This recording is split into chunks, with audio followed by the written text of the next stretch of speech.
So today's question is, my boyfriend and I have been having an argument. How can you lose body fat while consuming as many carbs as you need per day and not allowing your body to use fat as an energy source?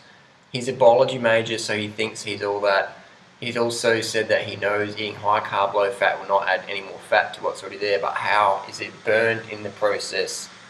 It makes you seem more like you'll be sustaining your weight instead of losing fat. Could you make a video? Thanks. Good question. Because a lot of people say, carbs make you fat. But the truth is, so what we got to understand now, let's say we have I'm going to get some smoothie, bananas, sugar, breakfast, lunch, dinner, lean, all year long, rest of my life, just how it is.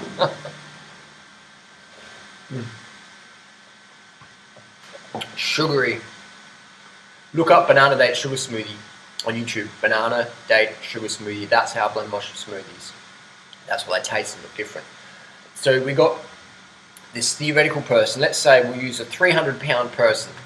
Alright? A 300-pound person. So let's have an imaginary person, let's say 6 foot, 300 pounds.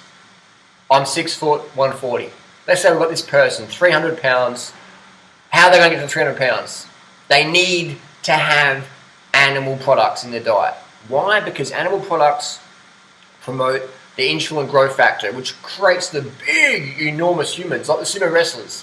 A sumo wrestler eats rice, but a sumo wrestler who just lives on rice will soon become sucked right down and become a karate expert. If you're a vegan in the sumo camp, they kick you out because you cannot be sumo wrestler size unless you eat meat and dairy and all that stuff. You need to eat the meat. The meat inspires the blowout. So a 300-pound person must consume animal products. You can't be 300 pounds and vegan. Doesn't fucking happen. You can be vegetarian. Vegetarians eat chicken, fish, meat, eggs and dairy. Vegans eat no animal products. So we have the 300-pound person, we put them on a vegan diet. Let's say it's a junk food vegan diet. Their weight's going to drop down because they don't have the animal hormones anymore that create the extra gain. They don't have the endotoxins from the animal, all the bacteria and stuff that create inflammation. So that person's going to drop down, even on a vegan junk food diet, they're going to drop down from 300 down to 200. If they want to get super lean, super fit, super healthy, then they have to go one step further and go to Whole Foods, clean, lean, low fat, low protein, low salt vegan diet. If they want to get down and suck it right down and get trim and lean, then they're going to eat clean. That's how it is, without drugs, without fasting and fucking intermittent fasting, all that nonsense. Just eating healthy. You don't need to eat less when you're eating right. Just eat right. So, we have our 300-pound person. They're going to drop down to 140, 150 pounds. Regardless of their fucking body type or bone structure or whatever. 6 foot person is going to drop down to 140, 150 pounds. Guaranteed. Guaranteed.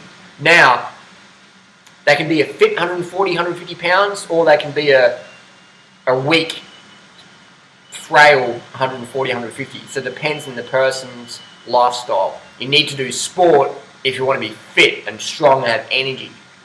That's just how it is. So will this person need to starve themselves? No fucking way. Ever.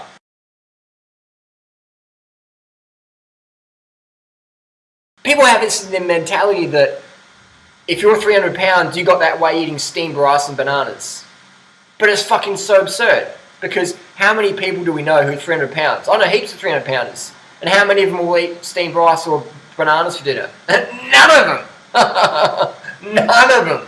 And that's why they're fucking 300 pounds. But then you'll get someone saying, Harley, well, I'm 20 pounds over my ideal weight. How come it's not working? So, well, someone's still a noob or whatever. You know, people, like, they go to the gym and expect to lift as heavy weights as everyone else has been training for 10 years. Doesn't fucking happen. So, people have to have the patience on the path to get the results. You can't build an organic fruit farm like that because you're dedicated. I've got dedication. I want it now. Where's the mangoes? Where's the bananas? Where's the pineapples? It takes time. Doesn't matter how much money you got or how much focus and dedication you got. It's gonna take time, on the right path, in the right soil, in the right environment, in the right climate, with the right people, the right water. Does that make sense? You have an organic farm here. Your body is like an organic fruit orchard. You need to nurture it, mold it, and do it. People are getting seeds and they're wrapping the seeds in concrete and think it's going to grow. They're trying to achieve their weight loss and health goals by limiting their calories or limiting their carbs. They're trying to get fitter on less food. People say, Harley, it's simple, just eat less and move more. It's like, that's like telling your car, drive more with less fuel. It doesn't fucking happen. You can't do more on less carbohydrates. It doesn't work that way. It's like telling the kid in the desert who's run out of water on the National Geographic program, walk faster. You got less food and water, walk faster. And when your kidneys blow out and when you're in ketosis and you're tripping over, walk faster. The body doesn't work that way. We need the carbohydrates. The person who's a biology major, this guy's a biology major, what the fuck are they teaching people today? Biology major says that you need to starve yourself to drop your body fat, that you can't consume carbohydrates because if you consume carbohydrates, your body won't use fat as an energy source. Biology major says that for the body to use fat, you have to cut your carbohydrates out. So you eat fat to lose fat. It's like, it's like using fire to put fire out. No, you need water. To burn fat, you need carbohydrates. Fat burns in the flame of carbohydrates. That's why I'm so lean all the time. Because I'm eating so many carbohydrates and so little fat and so little protein and so little salt. There's no, what the fuck are people learning? That's why I don't study nutrition. Because if I was studying nutrition at university, I'd constantly have my hand up and the lecturer would go, Harley, and I'd be like, that's fucking bullshit. And I'd put my hand up again. And the lecturer would go, Harley, and I'm like, that's also fucking bullshit. And I put my hand up again. The lecturer would go, Harley, and I'm like, well, what the fuck are you teaching? Why are you fucking fat? You're teaching nutrition. So it doesn't make people bad people because they're overweight. I'm not having fun anymore. I'm just saying that there's so much confusion out there. But hey, if you want to get fat, you need to have animal products. If you want to get fucking huge, if you want to have a sumo wrestler physique, you need to have meat and dairy and eggs and fish and a high protein diet. You need to spike the fuck out of your insulin levels. That's why bodybuilders inject insulin. Non-diabetic bodybuilders will inject insulin. Why? Because insulin is one of the most anabolic hormones, steroids around. So if you want to have big legs and a big thighs and a big ass and a big gut, get your insulin levels fucking jacked and keep them up there. High fat, high protein will do that. Animal protein is the best way. That just fucking jacks that IGF-1 insulin growth factor through the fucking roof. And that's big.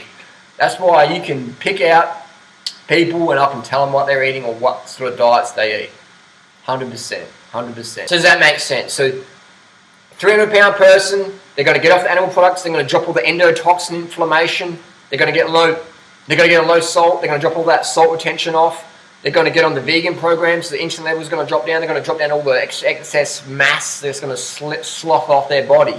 They don't have to restrict their calories, they don't have to restrict their carbs, ever. To do so means you're going to be binging on the shit that got you fucking fat, sick, and dumb in the first place. Well, that guy, fat, sick, nearly dead, the guy who made the documentary, he's almost fat, sick, nearly dead again because he tried to do a juice fast to lose all the weight, but that's like using a credit card to get yourself out of fucking debt.